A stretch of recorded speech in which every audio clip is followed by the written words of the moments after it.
seriously popular. I'm Germania Rodriguez Poleo, Chief U.S. Reporter for the Daily Mail. I'm Kelly Laco, Executive Editor of Politics for the Daily Mail, and you're listening to Welcome to MAGAland, Inside Trump's second 100 days. Today, we have a great first episode for you. We're going to be touching on presidential funeral snubs, Melania's plans for a second term, Michelle Obama's no-show, and of course, the biggest topic, which is the upcoming 47th presidential inauguration. We'll be right back to that after this. Welcome to MAGAland.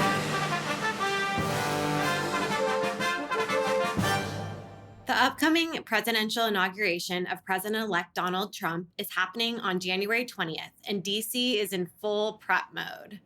So I really want to get into some of the most dramatic moments of the inauguration coming up. First, there's some breaking news. Trump has decided to actually move the inauguration indoors, which is a departure of tradition going back all the way to 1985. So he's shaking things up last minute. I'd love to start off by talking about that. This is definitely a departure from the norm. It's different from all the run-throughs that have been going on for the last few days.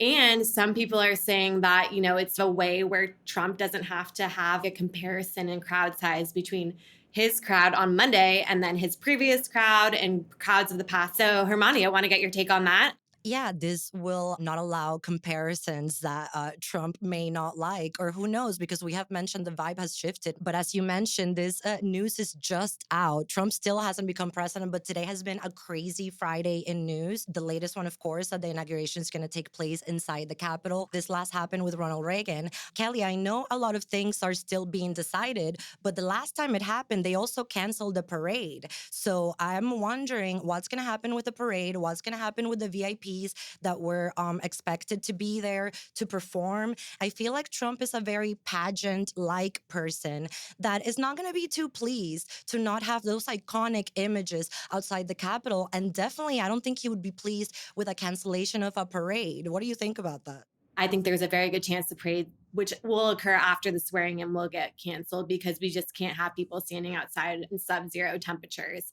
But that kind of brings up a point as to the flair of the inauguration. There was going to be the garbage truck that Trump paraded around in Wisconsin. The driver was going to come to the balls, drive it down on Pennsylvania Avenue. It was going to be a really cool moment.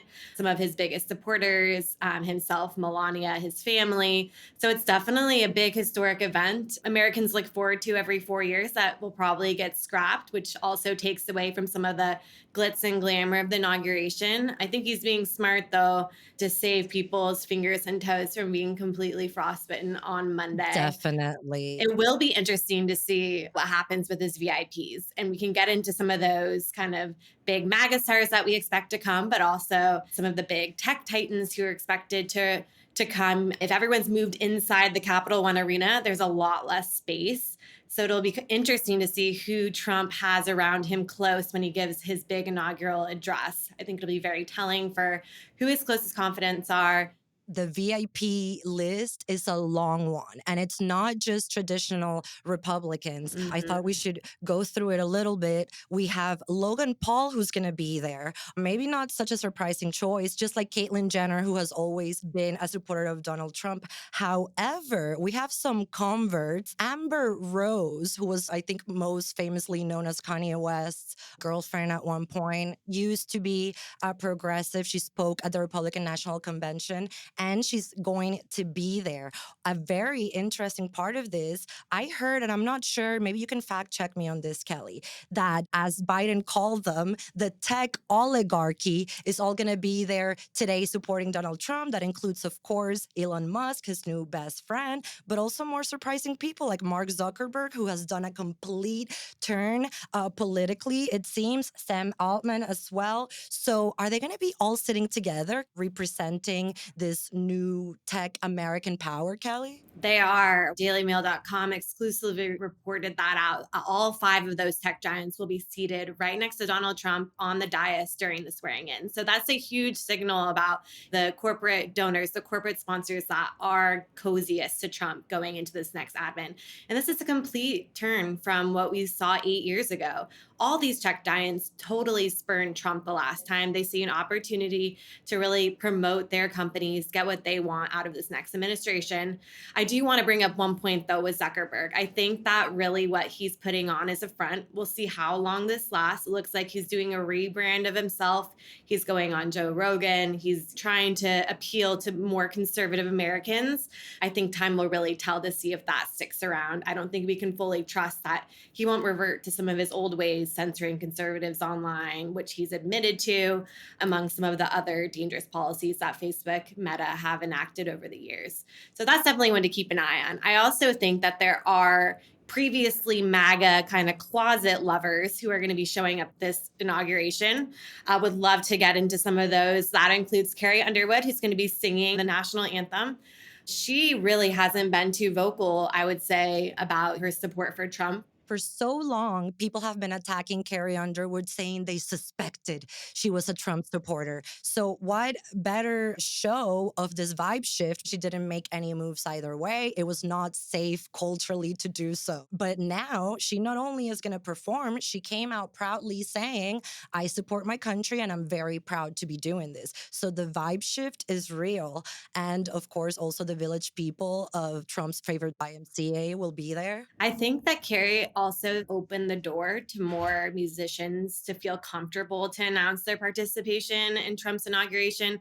I think after her participation was confirmed, then Rascal Flatts came out, said they were going to perform. Gavin DeGraw, he's also on the list. Billy Ray Cyrus, which is kind of crazy, especially because his daughter Miley is completely vocal against the Trump administration. She's very much a die-hard liberal. Yeah. Trump notoriously did not show up to Biden's inauguration. So I was wondering for a while, is there going to be any snub of this type that breaks with tradition? But now we know, of course, that President Biden and the First Lady are expected to be there, as are all the former presidents. However, Michelle Obama has now said that she will not be attending the inauguration. She also did not attend Jimmy Carter's funeral. So that has sparked a lot of speculation, Kelly. Definitely. It's pretty well known that Michelle Obama does not support Trump. She's very against every policy, every decision that he's made along the way. But at a certain point, as we've seen with the former presidents who are going to attend, you put that aside to engage in history making process of the inauguration itself. And we can expect her to probably be back in Hawaii where she's been vacationing. The Obamas are building a huge fortress out there. They're planning to spend a lot of their time out in Hawaii, which sounds lovely. And also definitely a better place to be than 20-degree Washington, D.C. next week. Another big snub is Nancy Pelosi, the former Speaker of the House. She announced through a spokesperson yesterday that she will also not be attending. And that's pretty major because of her position. She's still in the House of Representatives. She did not give a reason. Obviously, her feud with Trump is well known. This might be an interesting take on this, but I think she doesn't want to see Jill Biden and the Biden family on the dais because they have had a lot of beef coming out of the election. They've been trading jabs back and forth, and I think it would be a really awkward moment. Speaking about Pelosi saying she was disappointed in how she drove Biden out, and she said something like, we were friends for 50 years. But what about Ivanka? Because I've been fascinated by her figure. She was super involved the first time around, received all the backlash that involved, and then managed to slowly create a similar life for herself like she had before, where she's more of a lifestyle influencer celebrity. She's partying with Kim Kardashian again. Hollywood has accepted her again. I don't understand how it works when they're super liberal, but they're partying with Ivanka. Now, she has said she's going to be out of politics. But deep down, I'm like, well, maybe she only wanted out because it was cultural suicide to support Trump. What do you think? Is she going to be there at the inauguration? And is there a chance that we'll see her more often in Washington? I know she's not taking an official position in the administration this time around, but I think she will attend to support her father on Inauguration Day with her family. I think she's trying to stay out of the political spotlight, especially in recent years, just after all the hate that she's gotten. But it would be great to have her at inauguration just for the fashions, which I'd love to get into as well. She's always looking very glam. So is Melania. My prediction right now is that she'll be wearing red. I think she's going to go all in, all Republican. I think she's embracing the first lady role a little bit more this time around. She's been doing a little more media. She's been on Fox News recently saying that she's excited to get back to the White House. Kelly, I actually really like your prediction, and I'm gonna borrow it with the red because Melania's been known to send messages through her fashion. We all remember the infamous jacket, I don't really care, do you? She has now said that she was trying to send a message to the media because she felt they were always attacking her, most often without reason. So I like the idea of the red. Yeah, so we'll see. It'll be the big unveiling on Inauguration Day, which will be fun, along with some of the other Trump ladies. Ivanka, if she attends, she's always making a statement with her clothes. And then some other MAGA adjacent ladies like Kimberly Guilfoyle, who used to be engaged to Don Jr. I think Don Jr.'s new girlfriend is also expected to be there, correct? Yes, Bettina Anderson, Don Jr.'s new girlfriend and a Palm Beach socialite, is supposed to be there. So it'll be some tension if both ladies are in the room. But from what I've seen and from what we've heard from sources, the two, Don Jr. and Kimberly, are still have a cordial relationship. Speaking of Melania, such a mysterious figure. What will we learn about her this time around? I think we got a good preview of Melania's demeanor towards the rest of the living presidents and their spouses during Jimmy Carter's funeral. That funeral in general really gave us insight into how these historical figures, what their dynamic is with each other. But as always, Kelly, Melania seemed stone faced. She didn't really say much or interact with anyone. A lot of people were suggesting online that she hates everyone there because they tried to politically prosecute her husband and destroy her life. And that's why she was not talking to anyone. What do you think about that? If I were Melania, I probably wouldn't want to be there either. A bunch of old men gathered around for hours. It's not the most fun event, but it's definitely one that is required of an incoming first lady. I think she poised herself very well throughout the interactions with former Vice President Pence, with Obama, who is solo because Michelle skipped again, and then former President W. Bush as well. I think what's interesting with Melania is how she's going to take her role as First Lady and really expand upon it. Yesterday, we saw that she was meeting with the Queen of Jordan in Mar-a-Lago, and the Queen had tweeted out some pictures of the pair, which really shows that Melania is taking her role seriously. She's being a gracious host at Mar-a-Lago, and it looks like she might even expand her role into more of an international facing position. We actually will see a little bit more behind the scenes too, because she's doing a $40 million Amazon deal where she's going to take Americans behind the scenes to look into her life, documentary style. And that is why every week we will be watching and analyzing Melania's mood based on her facial expressions or lack thereof and mannerisms in a segment we call Melania Decoded. I can't wait for that personally. I think we're going to have some interesting takes as we see her. She will continue to do it her way because she said on Fox, they asked her, are you going to be in DC? And she's just like, I will be in DC when I have to be in DC. I'll be in Palm Beach when I have to be there and in New York when I have to be there. We had mentioned briefly the funeral of President Carter just last week. There was a lot of insight through that event that we saw, the relationships, the snubs, the awkward moments, the chuckles shared between presidents. I think really the most notable thing that stood out in my mind was Karen Pence's snub of the Trumps as they walked in, which I thought was really major. And since then, actually, Vice President Pence has commented on it. He did say that he supports his wife in whatever decisions that she ended up making. So it's funny because she did snub like a Trump and real Melania snub, not in front just of the like whole world. people. Melania was just Right. like doing her own thing, and people said she was snubbing people. But Karen Pence refused to extend her hand for Trump. Again, we have to remember what happened during the Capitol riots in January 6th. Karen Pence holds Donald Trump responsible for putting her husband's lives in danger. And again, these events show how we're still dealing with all sort of the political chaos over the last years. But Kelly, I'm always really intrigued by George Bush. I mean, what a figure that when he left office, he was getting called a war criminal. Now he's a painter and people see him as a more sympathetic figure. He appears to really not like Donald Trump.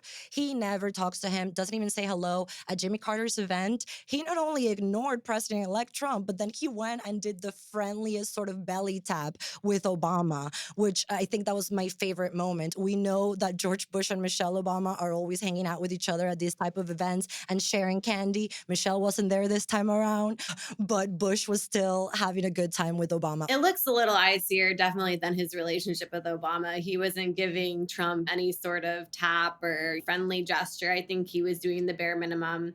I think Trump is a very polarizing political figure, and we saw that in the body language as he entered into the cathedral. But there was one person who was very sympathetic toward Trump and actually looked like he was having a wonderful time gossiping with him behind their programs. It was actually Obama. They were engaged in a very riveting conversation for a good 5-10 minutes as the crowd was assembling, chuckling at times, exchanging glances, whispers. So that definitely sparked a lot of conspiracies about what they could have possibly been talking about. Could they have been talking about why Michelle Obama was missing?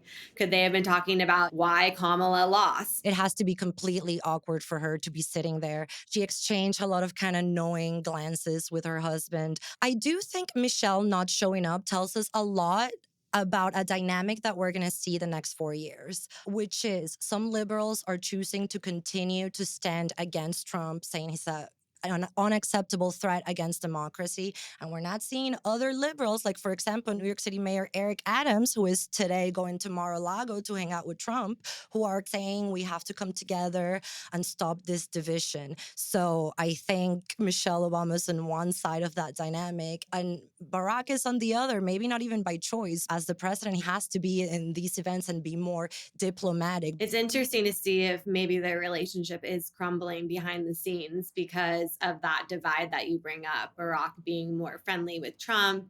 Clearly, Michelle wants to stay more out of the limelight.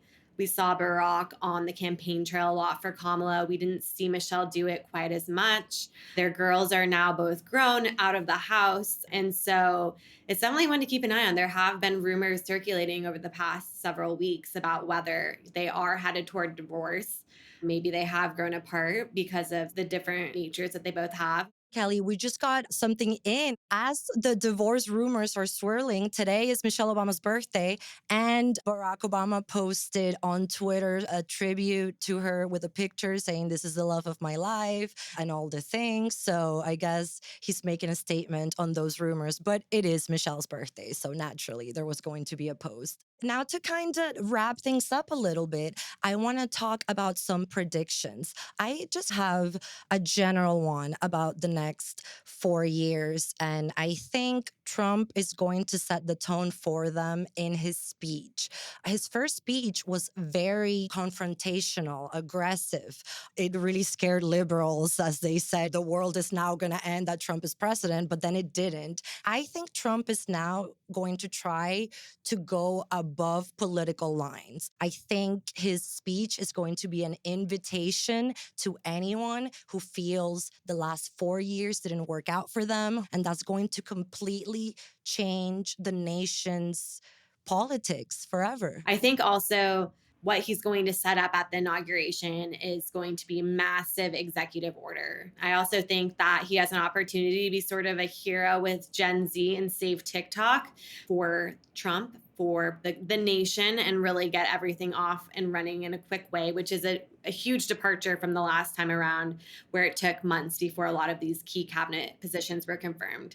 So I think that's a huge priority for Trump, and we'll see that done in the first 2 weeks almost, to get everyone across the finish line and really get the first 100 days rolling, which we will be covering. That's for sure. But that's all for today's episode of MAGAland, the first 100 days of Trump's second term. Thank you so much for joining us. Tune in on Monday for exclusive inauguration coverage. Feel free to email us at welcometomagaland@dailymail.com and follow us on Instagram at welcometomagaland. Today's episode has been brought to you by the official presidential portrait of Donald Trump. Very intense, very demure.